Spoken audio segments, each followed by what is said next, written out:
Well, a recent report called Canada one of the biggest food wasters on the planet. Just hurts my heart.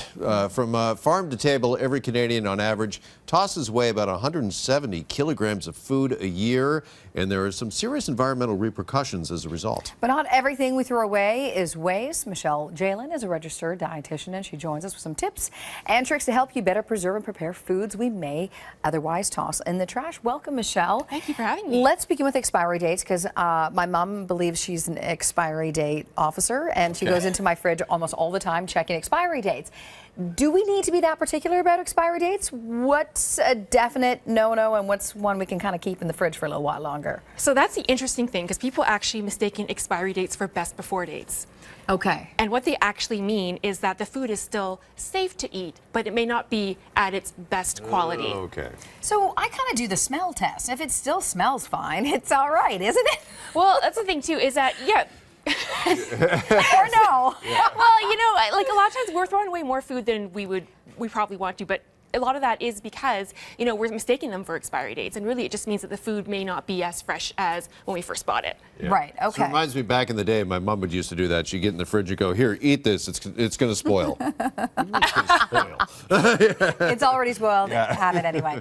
All right, so is there a certain type of food, because we end up throwing out most of the healthy food that we have in our kitchens are the first things we throw out. Yes, so fruits and vegetables, right, are usually the first things we throw out, and a lot of that is because they have a very short shelf life. You know, 2 to 3 days, which is not a lot of time. People these days are also a lot busier. You know, they're well-intentioned, and they're like, I'm going to make these vegetables or prepare the fruit, and then they just run out of time, and then it ends up being tossed. So are there certain ones we should buy that last longer? Are we buying the wrong things? Right. So when it comes to produce, I always tell Canadians and people that if you buy local, it is more sustainable because there's less resources being used to bring the produce to you.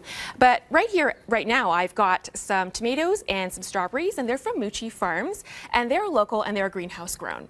So when it comes to greenhouse grown, I like greenhouse grown because they have a smaller carbon footprint, and also they produce a better quality product, which means it's better for the consumer and it lasts longer. Okay, is there a better way to store some of these perishables that will keep them good longer? Yes, so absolutely. Well, your tomatoes, you leave them on the countertop. Your strawberries, if you're not going to eat them that day, you put them in the fridge. But I want to talk a bit about apples here, okay? And so apples, you're supposed to put them in a perforated bag, which means a bag with little holes in it and in your crisper drawer. And the reason why you do that is because apples release something called ethylene gas, which speeds up the ripening process. Right. So that saying they say one bad apple spoils a whole bunch, it's true. So you want to remove the ones that look a little bit bruised or spoiled. Okay, interesting. Yeah. Also, do you want to talk preserving? Yes, well, preserving, I'm saying if you have some tomatoes that are a little less than ripe, you can make them into a nice tomato sauce right here. Or you can also cook your vegetables in other ways, right? So here we have, if we have strawberries that are overripe here, we can make a very simple strawberry sauce, and it's very easy to do.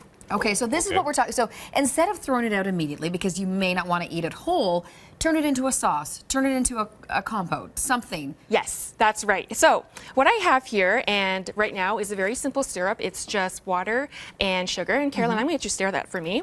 I'm going to add my chopped, slightly, overripe strawberries. I'm going to add that. And then you're going to stir it. Whoops, there we go. We got that in there.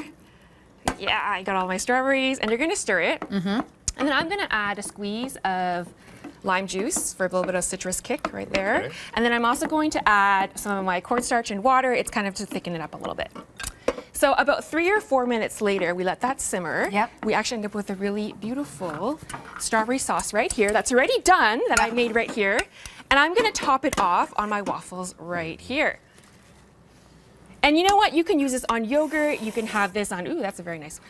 You can also put it on ice cream, and it's a great way to reuse strawberries that are a little less than fresh. Okay, just finally, if we do have food that has spoiled, this can be your best friend right here. Yes, so you know what? The green bin, you can't avoid all food waste, but you know what? Food scraps, you can actually save them and make them into an amazing vegetable stock right here, vegetable broth as well. And then eggshells are great for your garden if you want to put them. The calcium and minerals are fantastic for your garden. Great tips. Michelle Jaelin, thank you so much. Thank you so much for having me.